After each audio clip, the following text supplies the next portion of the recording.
コストと形容される極上の多鍵感から根強い人気を誇る静電容量無接点方式キーボード。しかしその値段の高さゆえに導入するハードルも高くなってしまいます。今回は静電容量無接点方式キーボードを販売している3社のキーボードを徹底比較していきます。どうもこんにちは、ウシャスライムです。それではお付き合いよろしくお願いいたします。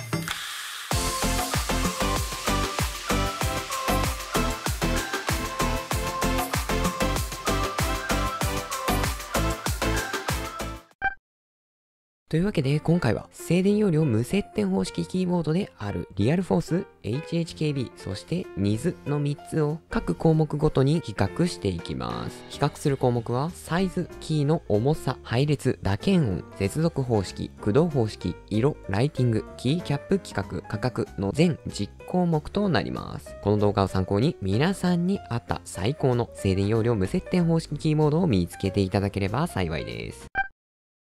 一つ目はサイズ。サイズとは単純にキーボードの大きさのことです。キーボードのサイズにはいくつか種類があります。まず一番大きいものがフルサイズキーボード。アルファベットの部分に加えてファンクションキー、矢印キー、そして数字入力専用の点キーまで搭載された至れり尽くせりサイズのことです。次に小さいのが点キーレスキーボード。至れり尽くせりのフルサイズキーボードから点キーを削ったサイズのことです。さらに小さいのが 60% キーボード。点キーレスキーボードからさらに矢印キーがある部分とファンクションキー部分を削ったサイズのことです。この3種類のキーボードからどのラインナップがあるかを比較していきます。まずはリアルフォース。こちらはフルサイズと電気レスサイズの2種類がラインナップされています。続いては HHKB。こちらは 60% サイズの1種類のみがラインナップされています。そしてNIZ。こちらはフルサイズ、電気レスサイズ、60% サイズの3種類すべてがラインナップされています。サイズの選択肢の多さとしてはNIZに軍配が上がっていると言えます。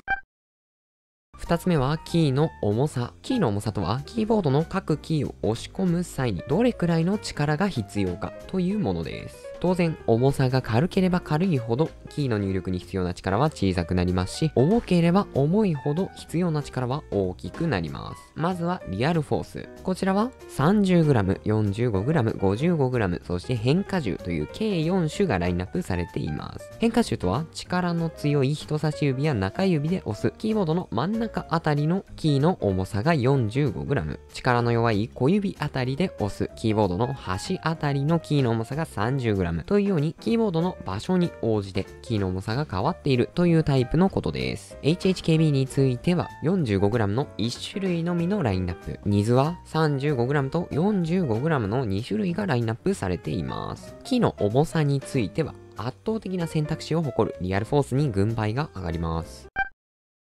3つ目は配列です。配列とはキーボードにおけるキーの配置のこと。端的に言ってしまえば英語配列、日本語配列といったもののことです。また MacOS を使用する場合は独自のキーが存在するため Mac 配列というものも存在します。まずはリアルフォース。こちらは日本語配列、英語配列、Mac 日本語配列、Mac 英語配列の計4種がラインナップされています。ちなみに昨年発売された第3世代のリアルフォースキーボードについては今のところ日本語配列のみのラインナップとなっているため若干の注意が必要です。続いて HHKB。こちらは日本語配列と英語配列の2種類がラインナップされています。ただし日本語配列と英語配列で独立した矢印キーの有無が変わってくるため若干の注意が必要です。NIZについては英語配列のみのラインナップとなります。配列のバリエーションの多さについてもリアルフォースに軍配が上がりそうです。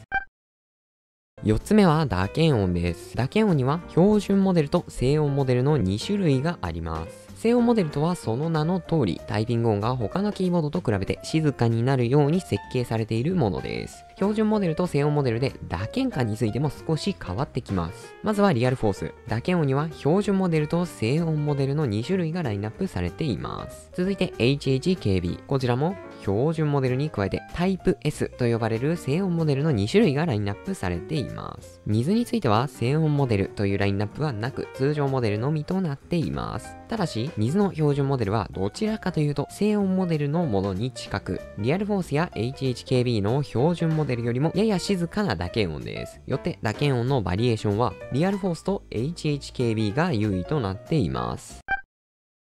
5つ目は接続方式です。すなわち、有線で接続するのか、ワイヤレスで接続するのかということです。リアルフォースについては、有線接続と Bluetooth 接続に対応したハイブリッドモデルがラインナップされています。しかし、ハイブリッドモデルは現在、日本語配列のみとなっているため、英語配列や Mac 配列のキーボードについては、有線接続のみとなっています。続いて、HHKB。こちらも、ハイブリッドと呼ばれるモデルがラインナップされており、有線接続と Bluetooth 接続の両方に対応しています。NIS についても、有線接続と Bluetooth 接続に対応した Bluetooth モデルがラインナップされています。よって3社ともに有線接続と Bluetooth 接続の両方を行うことができます。ただし、リアルフォースについては Bluetooth 接続が可能なのは日本語配列のみとなっているため、一歩出遅れている状態です。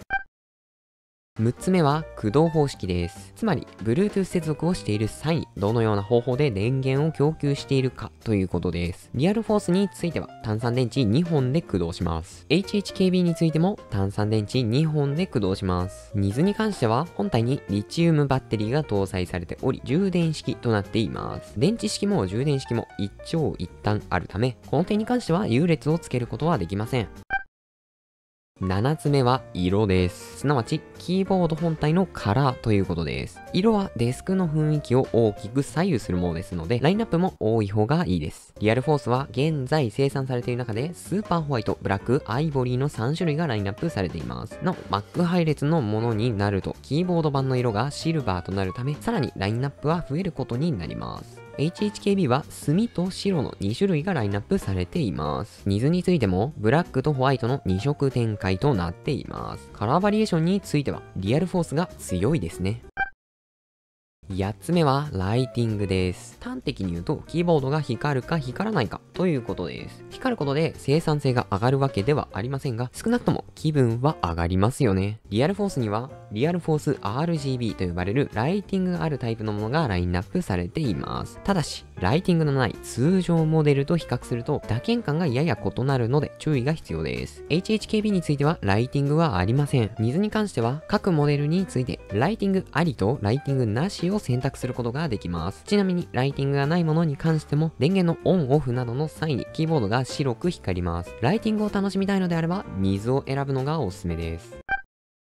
9つ目はキーキャップ規格です。キーボードのキーキャップにはいくつかの規格があります。自分好みにキーキャップをカスタマイズしようと思った場合、キーキャップの規格が合っていないとキーボードに装着することができません。端的に言うと2種類の規格があります。それがトープレ軸とチェリー MX 軸です。I のような形をした穴が開いているのがトープレ軸、十字のような穴が開いているのがチェリー MX 軸です。リアルフォースについてはトープレ軸、HHKB についてもトープレ軸、NIS についてはチェリー MX 軸が採用されています。規格が違うことによる優劣は特にありませんが、カスタマイズ用のキーキャップのラインナップが多いのはチェリー MX 軸となっているため、キーボードのアレンジを楽しみたい方は NIS を選択するのが良いかと思います。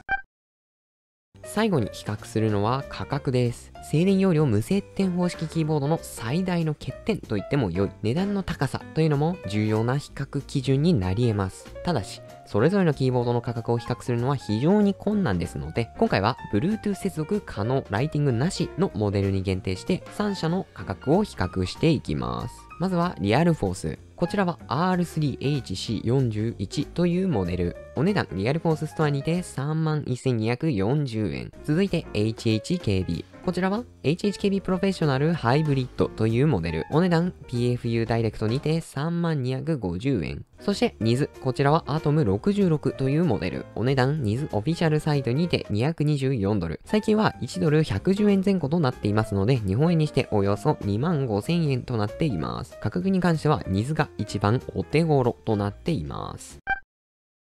以上、10項目について、リアルフォース、HHKB、NIS の3社で比較をしてきました。最後に今までの比較を表にまとめてみると、こんな感じです。ぜひ自分に合った最高の静電容量無接点方式キーボードを選んでいただければと思いますが、最後にどのキーボードがどんな人におすすめなのかを軽くお伝えしておきます。リアルフォースがおすすめなのは、配列やキーの重さなど徹底的にこだわりたい人、キーの重さが軽いのが好きな人、そしてフルサイズなど大きめのキーボードが必要な人です。HHKB がおすすめなのは、コンパクトなキーボードが使いたい人、外出先でも使いたい人、そして充電式より電池式の方が好きな人、NIZがおすすめなのは、コストを安く抑えたい人、ライティングが欲しい人、そしてキーボードを自分好みにアレンジして楽しみたい人です。